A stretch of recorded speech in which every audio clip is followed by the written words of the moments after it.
Bonjour à toutes et à tous et bienvenue dans cette nouvelle vidéo. Aujourd'hui, on parle de mon top 10 de mes lectures de l'année 2025 et j'ai trop hâte de vous en parler parce qu'il y a de belles petites choses, il y a des genres un peu différents d'habitude et on va aussi parler des mentions spéciales des lectures de cette année parce que je pouvais pas faire un top 13 et j'avais pas assez de matière pour faire un top 15, donc top 10 et 3 mentions spéciales. C'est parti. On commence ce top 10 par la 10e place qui revient à Silent Fall de Louise Langlois.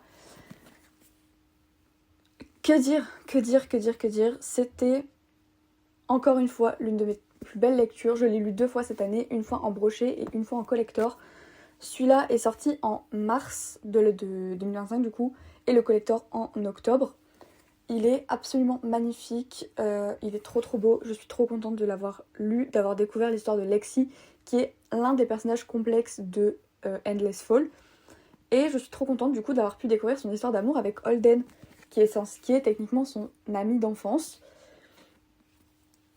C'est un livre complexe parce qu'il parle de plein de sujets, il parle d'alcoolisme, il parle de bipolarité, il parle de problèmes familiaux, il parle d'abandon, il parle de suicide aussi. C'est quand même une petite douceur dans sa façon d'être écrit. En nous brisant le cœur, Louise arrive quand même à nous le réparer et ça c'est un exploit. Franchement je suis trop contente de l'avoir dans ma bibliothèque et de pouvoir lire et admirer la plume de Louise. Vraiment je peux pas vous mentir en fait, il est magnifique. À la 9e place, et je vais passer rapidement dessus puisque j'en ai déjà parlé dans une vidéo, c'est L'enlèvement de Circé qui est le tome 2 de Witch and God. Nous suivons Circé dans sa quête de réponse et dans son chemin jusqu'aux enfers aux côtés d'Hermès qui est son crush de toujours. Et c'est une histoire d'amour impossible puisqu'elle est une ombre, c'est un dieu et au final c'est magnifique, c'est sexy, c'est incroyable. C'est tout ce qu'il faut pour avoir une bonne histoire. Si on a des difficultés avec la mythologie grecque et tout cet univers-là, en vrai, ça pose même pas problème. En vrai, franchement, c'était trop cool, c'était léger, c'était soft. Et je ne comprends toujours pas pourquoi les gens disent que c'est une dark romance en fait. C'est écrit pour public averti, mais je pense que le public averti c'est juste pour signaler le fait qu'il y a des scènes de smut. Ce que je peux comprendre puisqu'elles sont quand même assez détaillées et assez imagées. Voilà. À la 8e position, nous avons The Love Hypothesis de Ali Hazelwood. Celui-ci est en français, il faudrait que je me l'achète en anglais parce que j'ai trop envie de le lire. Donc là on suit l'histoire de Olive et Adam dans un fake dating dans l'univers de la science. C'est un prof et elle c'est une étudiante, mais ce n'est pas son prof, ce qui est important à préciser je trouve puisque personne ne le précise assez. Mais il est trop bien. Je ne me rappelle pas avoir été déçue par ce livre en fait puisqu'il fait partie de mon top 10 donc forcément j'ai été très heureuse de le lire. Et c'est ce qui m'a amenée à lire plus de Ali Hazelwood d'ailleurs. Je suis du coup ravie. Je me souviens d'avoir DNF la première fois que je l'ai lu, mais je pense que j'étais pas dans le bon mood et au final, cette année je l'ai lu en janvier même et je l'ai adoré. D'ailleurs, j'ai oublié de préciser, mais les 3 livres que je viens de vous présenter, c'est des livres que j'ai notés 4 étoiles sur Goodreads et c'est fondamentalement l'une des notes qu'il faut que je mette dans mon cœur pour que ces livres finissent dans mon top 10 et encore. Dans les mentions spéciales, il y en a un qui est à 4 étoiles et il fait pas partie de mon top 10 juste, il est magnifique. Voilà, donc ça c'est mes 3 dernières places à 4 étoiles. À la 7e position, nous avons La Chronique des Bridgerton, tome 3 et 4. Je les compte pas comme des livres séparés puisqu'ils font partie du même package, mais à eux deux, ils se sont quand même récoltés la note de 4,5 étoiles sur Goodreads. Et c'est d'ailleurs la deuxième catégorie de livres en fait de ce top 10. J'ai adoré l'histoire de Bénédicte, j'ai adoré l'histoire de Colin. Franchement, ce sont mes enfants en fait, et c'est le tome que j'ai vraiment préféré des 8 tomes des Bridgerton. J'ai trouvé ça doux, j'ai trouvé ça magnifique en fait, j'ai trouvé ça incroyable. Je suis trop contente. J'avais très peur de les lire et je me suis accrochée puisque j'avais pas aimé le 1 et le 2. Mais le 3 et le 4 sont mes enfants et ils sont pas dans ce top et ils sont pas dans cette vidéo, mais les tomes 7 et 8 étaient cool aussi, donc je vous les recommande également. À la 6e position, nous trouvons une autrice que nous avons déjà vue dans ce top et il s'agit de Louise Langlois avec cette fois La Parole des étoiles qui est sortie cette année en septembre du coup. On suit l'histoire de Talia, Julian, Charlotte et Ethan. J'en ai déjà parlé dans ma vidéo de mes lectures d'automne, donc je vais passer très rapidement dessus. Mais c'était une lecture incroyablement révélatrice pour moi. Très très... elle était juste cool en fait, je vais pas vous mentir.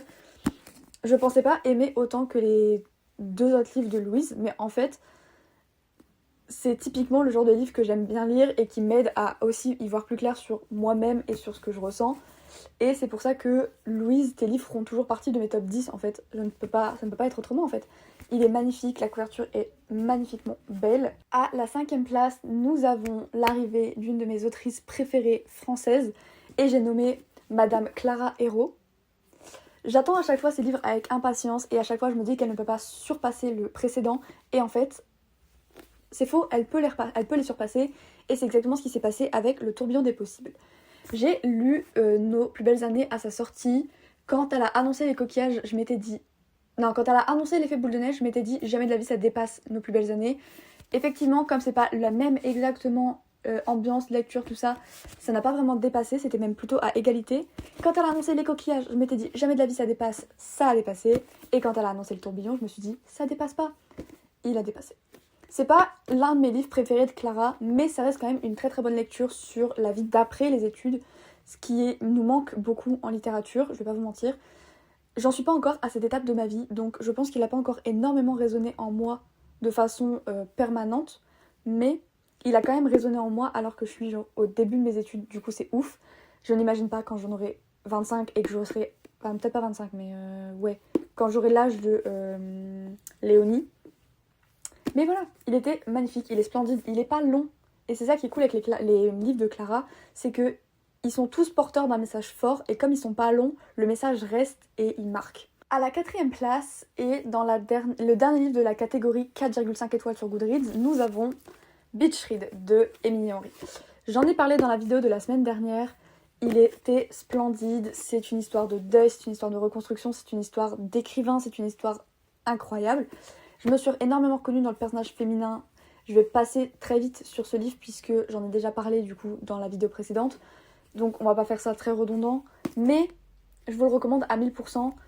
C'est une bonne lecture, elle est simple, elle est fraîche.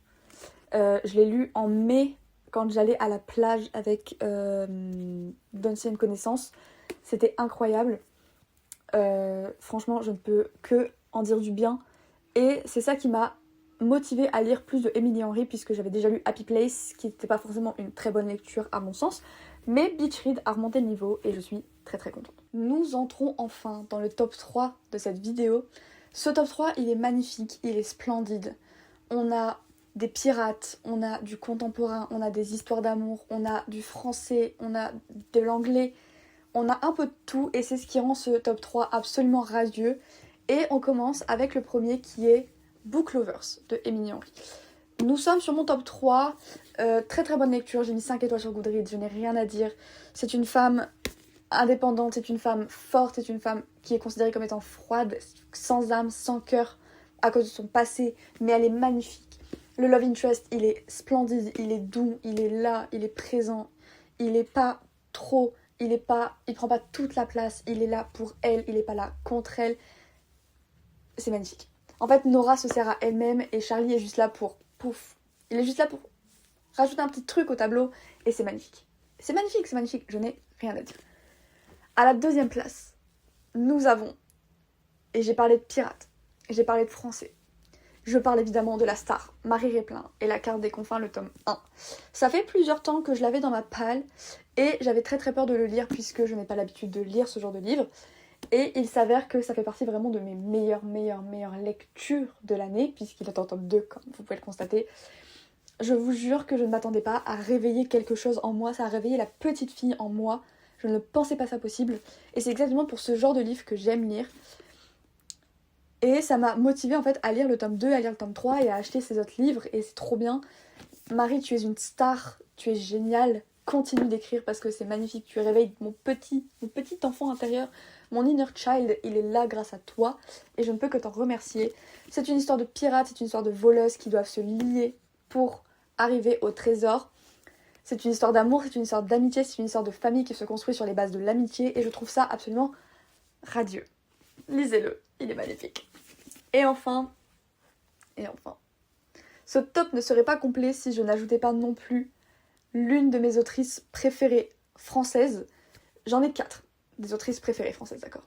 J'ai Louise, j'ai Clara, j'ai Margot, il n'en manque plus qu'une. Et il s'agit bien évidemment de Justine Bull, mesdames et messieurs. Justine Bull et les oubliés d'Axton Street, celui-ci est sorti, il me semble, en mai 2025. C'était l'un des meilleurs livres de mon année. Je passe sur ma chère Juliette puisque j'en parlerai après. Mais les oubliés d'Axton Street, c'est une femme qui va s'installer à Londres pour ses études, pour recommencer tout à zéro. Elle vit dans une colocation avec une meuf et 2 mecs. C'est l'histoire, c'est le fin de famille le plus beau de toute ma bibliothèque en fait. Je ne peux pas vous dire mieux que ça. C'est une histoire d'amour chaotique avec un peintre, c'est un boxeur absolument magnifique, c'est une influenceuse géniale et stylée et absolument éblouissante. C'est une fan de cinéma qui est absolument parfaite en fait. Et c'est son imperfection qui fait sa perfection. Je vais pas vous mentir, elle est géniale. C'est une question d'être une muse, d'avoir grandi et évolué pour être la muse de quelqu'un et qui se rend compte au final qu'elle n'a pas besoin d'être ça, qu'elle n'est pas sur Terre pour être la muse de quelqu'un.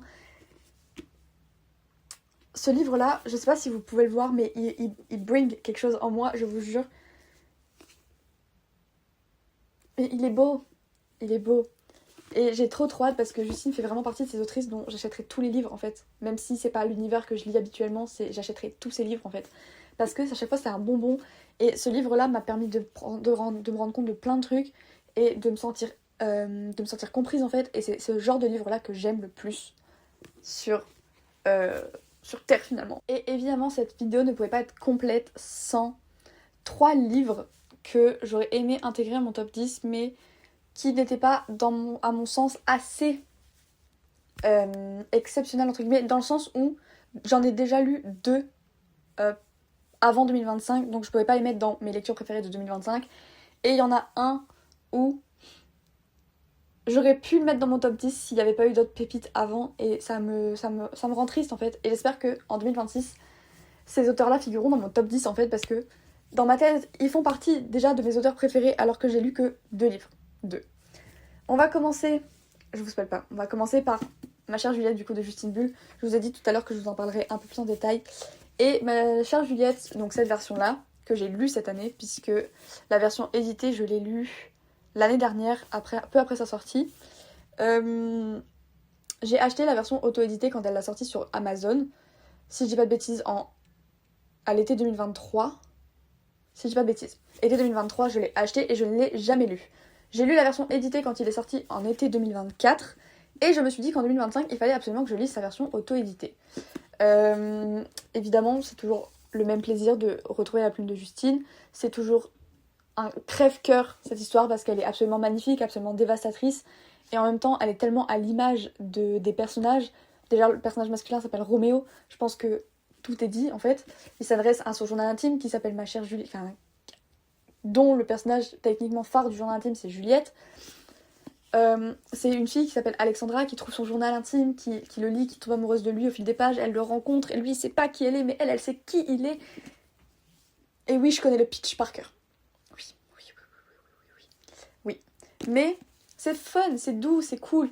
Un bon Found Family, ça se passe à Charleston, ça se passe aux États-Unis, c'est trop beau. Il y a la mer, il y a une école d'art, c'est magnifique.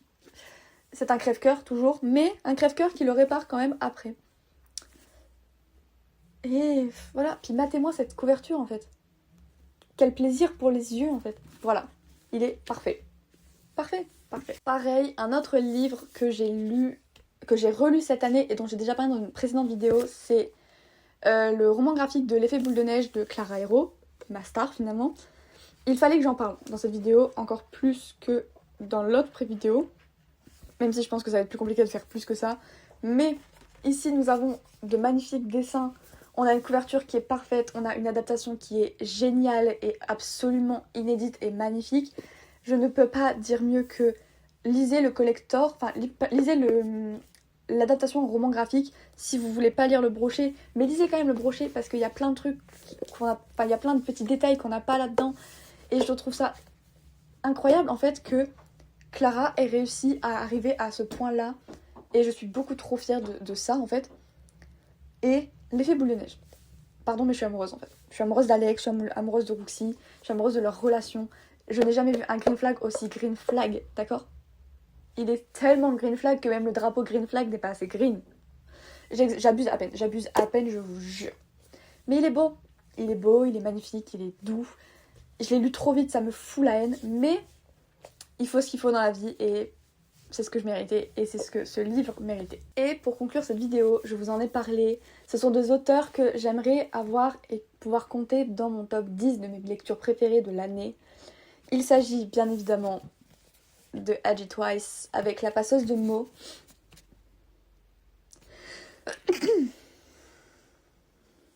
J'ai pris le tome 1 puisque c'est celui qui m'a le plus marqué en termes de lecture. En termes d'aventure, c'est le tome 2 qui m'a le plus marqué, mais en termes de lecture, c'est le tome 1 puisque avec lui, j'ai découvert les parpagnes. Mais c'était cool en fait. Je peux pas dire autre chose que c'était cool. Je l'ai noté 4 étoiles sur Goodreads pour une raison. J'ai passé un trop bon moment. Même si, ok, l'univers met un peu de temps à se mettre en place, franchement, c'est pas un problème au fond. Avec du recul maintenant, c'est pas un problème du tout.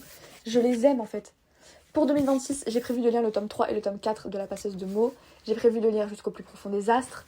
J'attendrai avec impatience la sortie des autres tomes de La passeuse de mots, évidemment parce que je veux connaître la suite en fait des aventures d'Aria et de Killian et des autres. Je veux tomber encore plus amoureuse de Killian que je ne le suis déjà en fait. Qu'est-ce qui va m'en empêcher? Personne. Et j'ai trop hâte. Bref, cette vidéo était un peu chaotique parce que j'aime fangirler sur les livres que j'adore, j'aime fangirler sur mes autrices préférées. C'est des femmes qui sont très inspirantes et qui me poussent à toujours aller au-delà de mes peurs. Et finalement, ce sont mes modèles. J'ai cité 4 autrices françaises qui sont vraiment incroyables, mais parmi elles, j'oublie évidemment Alice Posière qui a écrit À vivre avec, qui est aussi tout aussi inspirante. Morgane Mongomble, qui reste quand même l'une des autrices avec lesquelles j'ai commencé la lecture plus sérieusement. Il y a évidemment C.S. Quill, qui écrit de très bonnes romances universitaires, même si je n'ai lu que Campus Drivers. Il y a toutes ces autrices françaises là qui quand on les réunit comme ça, c'est incroyable et qui me donnent toujours envie de lire plus et de moi aussi pouvoir vivre mon rêve. Et du coup voilà, je suis trop contente. J'aime qu'il y ait beaucoup de français dans ce top. Je trouvais que j'avais pas beaucoup l'année dernière, c'était beaucoup de traductions, mais là c'est vraiment énormément de français, du coup je suis ravie. J'espère que ce top vous a plu, j'espère que je vous ai donné envie de lire certains livres. Dites-moi dans les commentaires quel est votre livre préféré de 2025 et conseillez-moi juste vos livres préférés. En fait, je suis trop curieuse de connaître ces auteurs, de connaître leurs écrits. Et en attendant, moi je vous dis à la semaine prochaine pour la dernière vidéo de l'année. Je ne vous spoil pas, mais elle sera vachement cool. Je vous fais de gros bisous, je vous dis à la semaine prochaine.